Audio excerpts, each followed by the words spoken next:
Um, I guess that might have been some sort of a conditioning for me, and it made me think, well, if he's calling me an idiot, he must be really intelligent.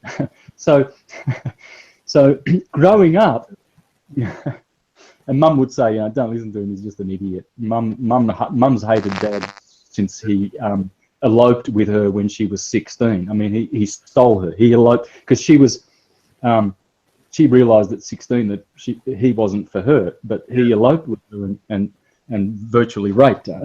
Just real quick, Santos, before you go on with your story.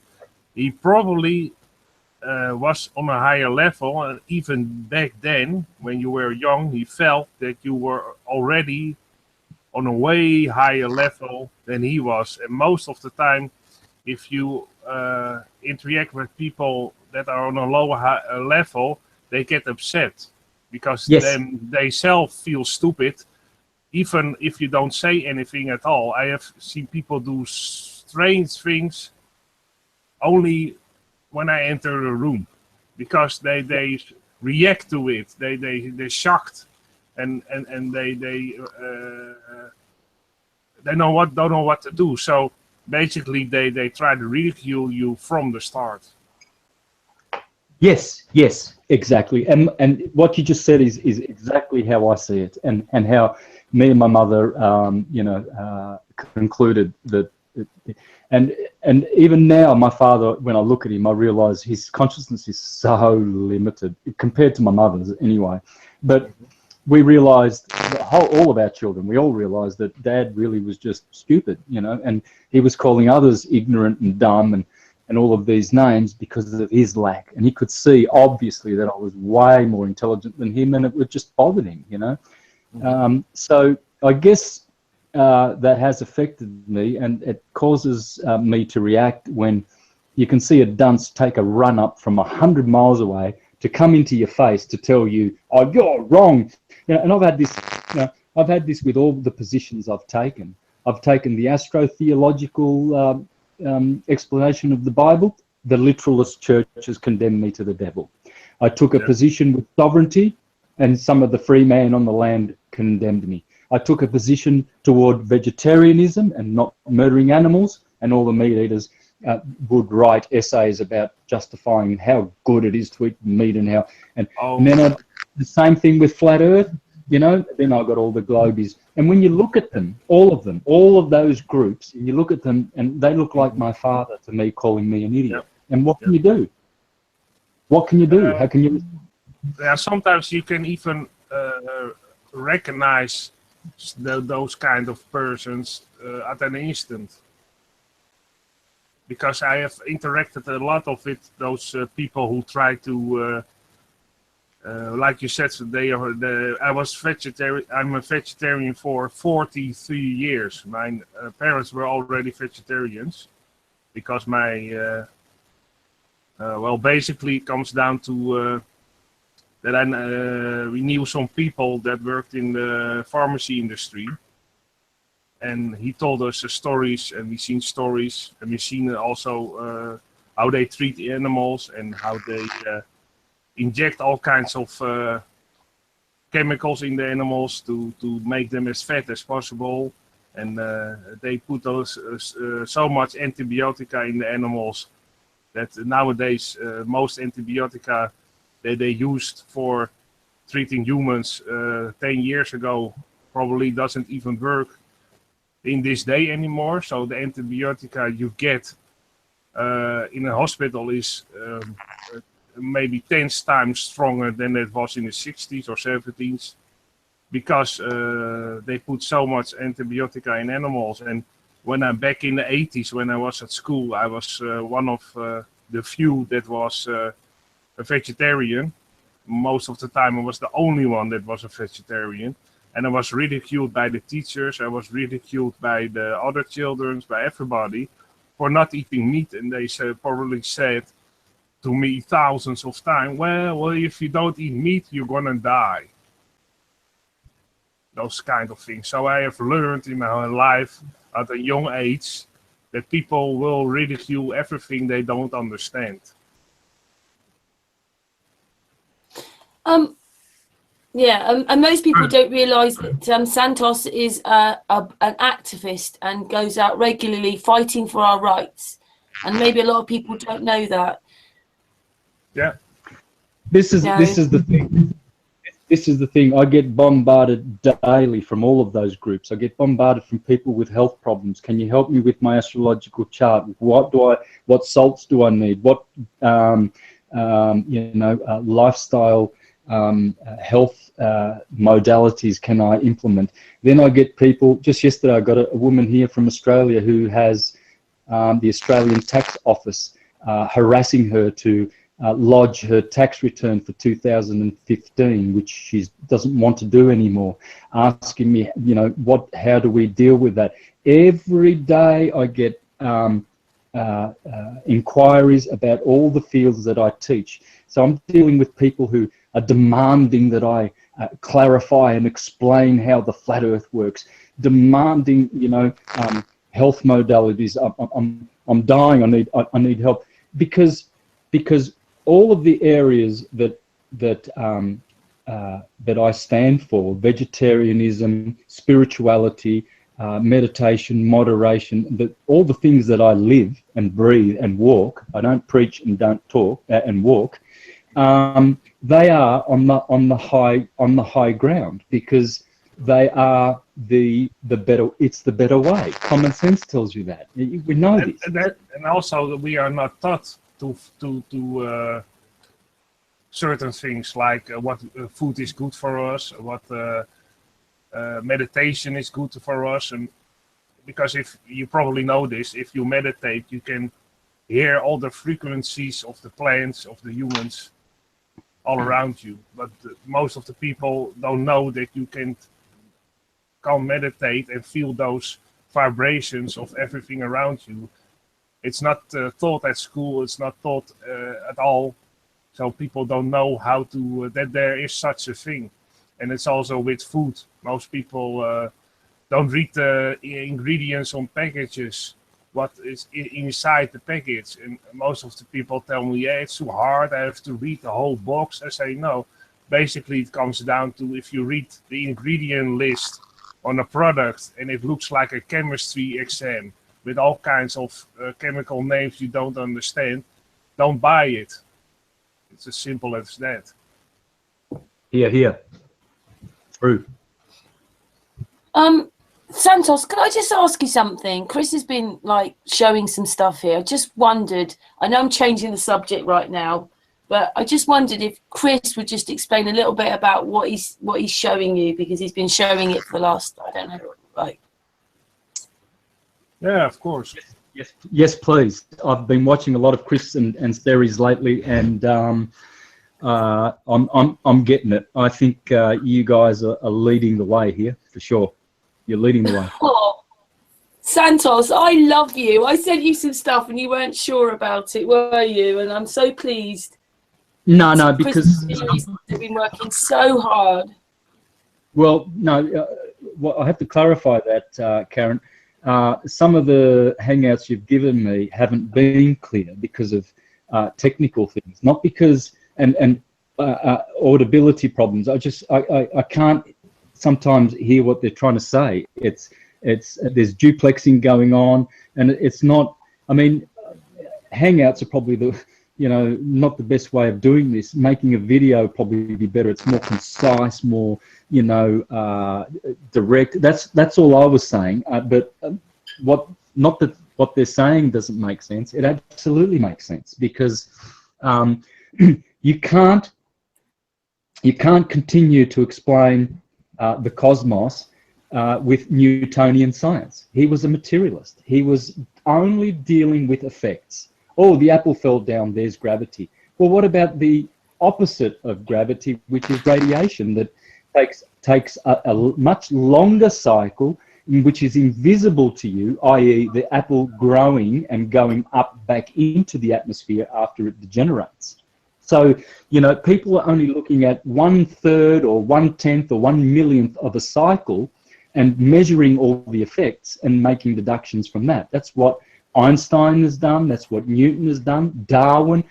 Copernicus, they are all masters of effects. They know nothing of causes. They are blocked from having God's wisdom. They are swimming in the foolishness of men. That's all they are. They are pseudo-scientists, all of them. The globies, the gravity people, the relativists. It's also even quantum physics. They're trying to suggest that quantum physics is bringing us into a spiritual way of looking at life. I don't agree, because as long as they continue talking about particles which don't exist, they are deluded. You know, they're talking about a particle wave duality universe. Well, it's a pulse wave duality universe. It has never been a particle. God is not capable of making particles. He doesn't make particles. He makes pulses and waves, which he calls Adam and Eve. Adam, dum, dum, dum, dum, the pulse, and Eve, which is the same spelling as wave, Ave Maria. So it's right there, sticking out under your nose, hidden away. So, yeah. Indeed. So let's hear Chris then. Yeah. Chris. Yeah, I totally agree. As you were talking there with and showing us the pictures of Walter Russell's work, and I've studied some of his work as well, and obviously agree with 100% what you're trying to describe there. And as you were doing so, I've actually named this model now Santos Flat Earth - Russell Blend. So I started a model with your namesake on it to try to put into 3 dimensions, or you could say 4 dimensions, what you were showing us from the book and your drawing on the board there as well. Yep. So at the very center, at the heart, we have basically the dome that we are looking up through as the lens to the universe, which is this little blue spot, just a dome here. And I'm going to hide that now so we can actually see that it's superimposed on top of a world map. You have to excuse all these lines for a second because I got all the Tauruses on. But the very bottom layer here is the map that we get from Siri's and Google GPS data. So that would be Iceland, and you kind of have to envision it in behind there in pixelated form. But that's the plane. And then we have the moon in its torus field. As I zoom out, you'll see when I view from the top here and zoom out, this is where we get the cube we were discussing, right, with the cross at the center of the cube, the toroidal field with the tree. So there's a toroid that is making the tree down to 0 point in the center, and the other toroid stacked or packed within the toroid, so positive, negative, to make the nucleus. This would give us the shape of the cathedral, right? This is the magnetic mountain Meru type of idea, with the tree nested in between the two. Then I can look at it from the front, and you'll see that it's the this is the toroidal flower of life patterns. The path of Venus, the path of the planets would all have their own track on these magnetic fields within the cube. And the sphere is actually there. So we're seeing it as a 4th dimensional sphere, looking out into what I would describe these layers of periphery would be electromagnetic layers of the infinity mirror. So we end up seeing multiple images within this realm above our heads. And I'm trying to get into a 3-dimensional construct, so you can actually put it into let's see, front view maybe. And as we turn it, you can see that it starts to develop all of the, I'll just make this highlighted so you can see it specifically. The cube, as you turn it, creates the tesseract, essentially. There's the diamond, right? And then you'll see eventually all the sacred geometries and the pyramids in the top, right? The eye in the center of the pyramid. All of the shapes will eventually manifest within this type of shape. Just depends on how you rotate it. Yeah, see the pyramids there as well. We see the tesseract, we see the sphere, we see the square, we see the intersecting planes. I mean, when they make their temples, they're actually just isolating one aspect of the cosmos and constructing it. They're not actually constructing the whole cosmos because they don't have the whole picture. I think we're privy to it now. I think now's the age of, you know, having that all together, and this is the way to go.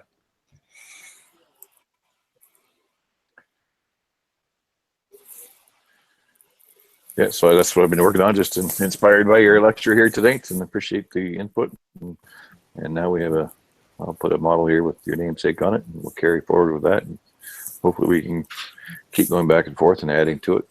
Yeah. If there's anything missing, feel free to let me know, and I'll keep putting it in there as well. Great model, Chris. Yeah, Chris has spent a lot of time on that as a series doing this work. Yeah, it's very much appreciated by them as well as Santos, who says he wouldn't. Yeah, actually build up the fields with the flower of life from a particular spectrum, so you can actually scale it on the square. The interesting part is I can put the camera right dead center on the map, and then as we look around, so this is as if you're standing in the center somewhere near Africa on the map here. You can see that this would be the southern tip of South America, and this is Africa. So we're roughly at 0 point, according to GPS coordinates. And if I look south, well, then you'll see the path of the moon and the south and the stars and how they rotate. If I actually rotate that on a y-axis, you'll see this is the path of the heavens, right? Yep. Essentially, the path of the stars on the other. So there's an inner layer, and then there's the outer layer rotate on the y. Right. So this would be the revolving skies going. I guess they would go that way in the south, right? Counterclockwise in the south. If I spin it around, this would be the tropics of Cancer and Capricorn. The width here is the 23 degrees north, 23 degrees south from this point here, one for each of the tropics that lays across the equator. This would be where the moon would travel in its path, and also the sun would also kind of traverse back and forth between this distance. And if we look north, and we'll see that I don't have the star field on in this model here right now because I was just making it as we were talking here, but that would be the location of the North Star. And I've tilted it, like Santos was saying, with that bit of a tilt, so the North Star remains relatively constant, and the Southern Star is slightly below the horizon, but you do get an effect of a central point slightly off center.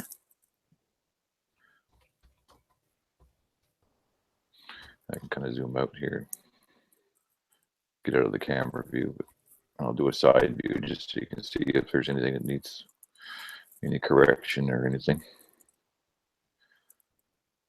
So this would be the north is in the top on the right hand side. This would be the North Pole, which we do see as a constant center point, and the south is slightly off kilter. You'd have the crux, southern crux in the south. And you can see if I rotate that on the y-axis, it would tend to rise, right?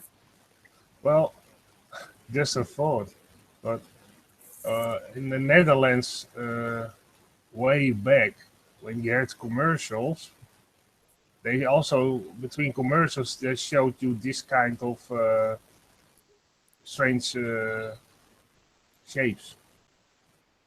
Sirius probably knows that back in the day, when you still had those commercials with the looky, that little figure between them.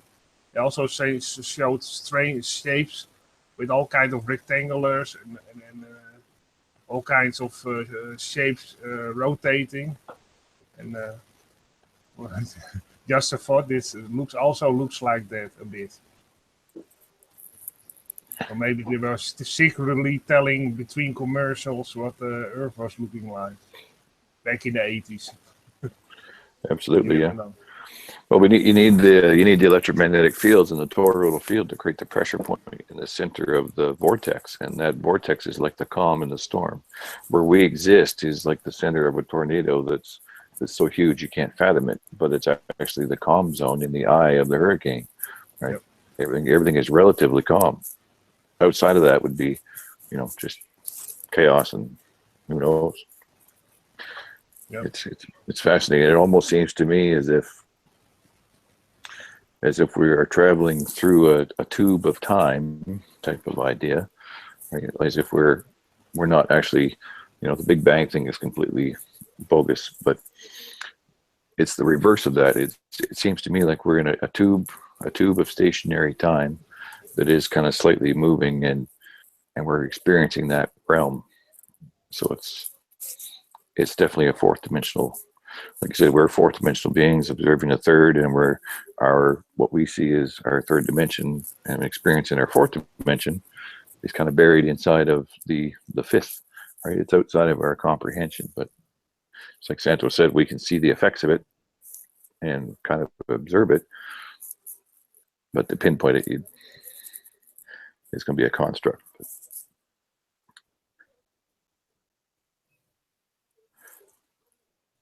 Yeah. So we're kind of in the middle there. Yep. It has to be like this. There's no other form. This is God. This is God's form. In fact, the Hindus would call this, what we're looking at right now, Brahma. Okay, this is one breath of Brahma. It will last, who knows, 5 billion years. It says in Bhagavad Gita, it's 8,400,000,000 years every breath. So he breathes out, and then he everything that comes from your mouth is a vortex. You create vortexes every time you talk. See, talk is torus. Yeah. So when you're speaking, you're already making toruses because you're talking. Okay. So, and that's the talk of energy. Okay. And so Brahma is speaking these forth, as it says, and the word was made flesh.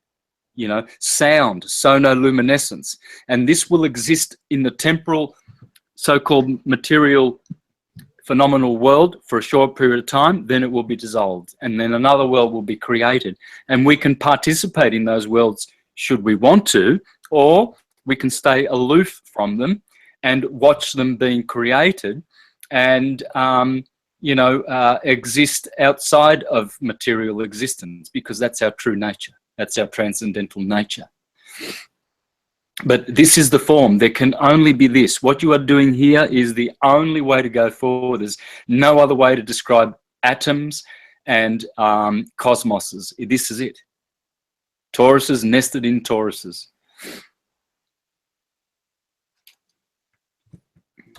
Yeah. So what did you think about the video I sent you yesterday? Part of that hangout with the stars and the mirroring, the sun and all that. Did you? Loved it. I got a lot out of that, but I didn't see the last, say, quarter of it, so I'll have to revisit it. But I loved it. Yeah.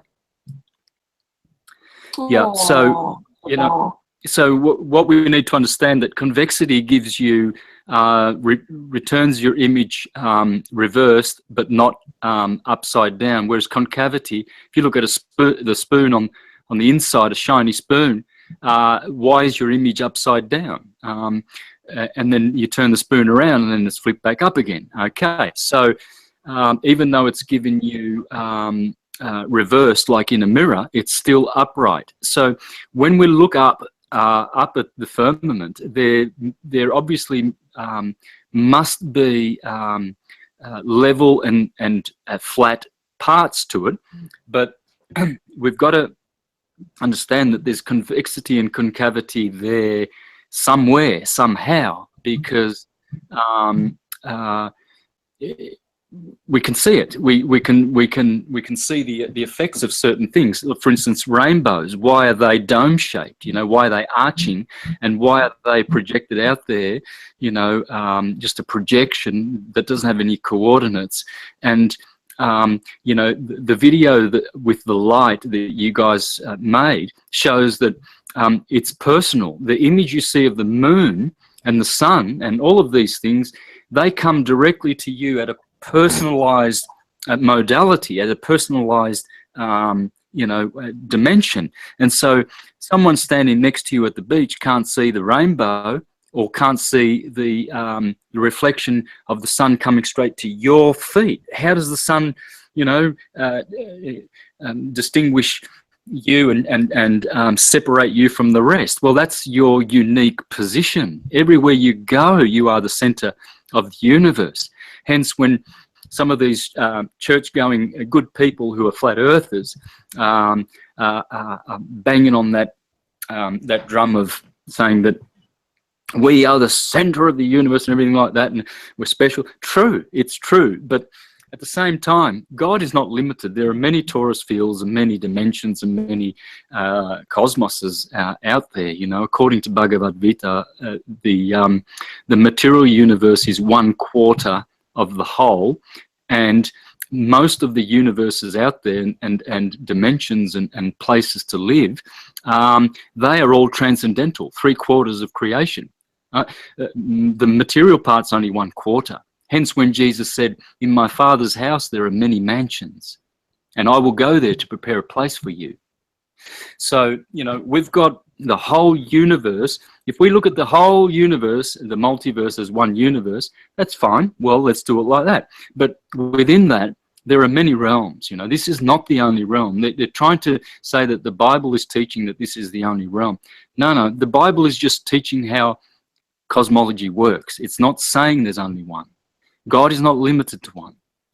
A carpenter just doesn't build one house and then retire and say, I can't build another one. That's it. I've exhausted my building capacitance. That's as far as I can go. No, he can build 100 if he should wish. He's not limited.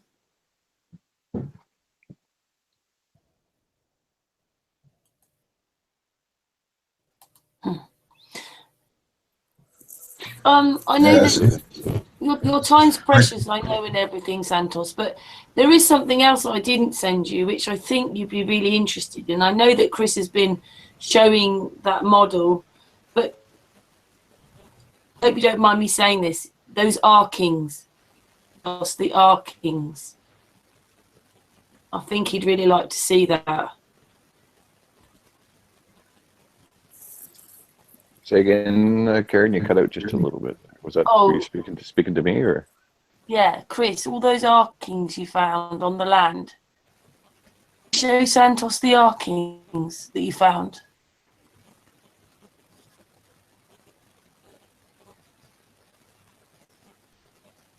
Yeah, I can do that real quick here. Just let me launch up. Yeah, Santos, I really think you should see this, which Chris has found. Oh, sorry.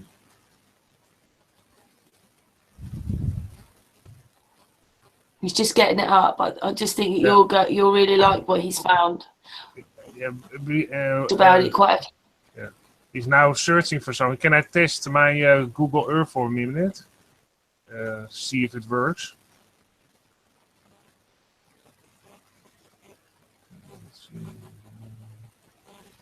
I can't, artist, because you're artist. I can't. You're showing the hangout. Oh. Then Here we go. Here. No, it doesn't work. It doesn't work. Hey, just a heads up, guys. I'll have to go in 15 minutes. Definitely have to go because I've got an appointment for lunch in town. So I've got only 15 minutes. Heads up. Okay. Go for it. Okay.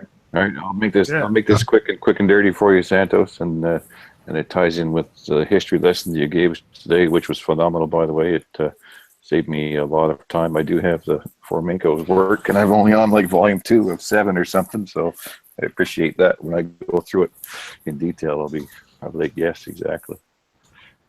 So I thank you for that.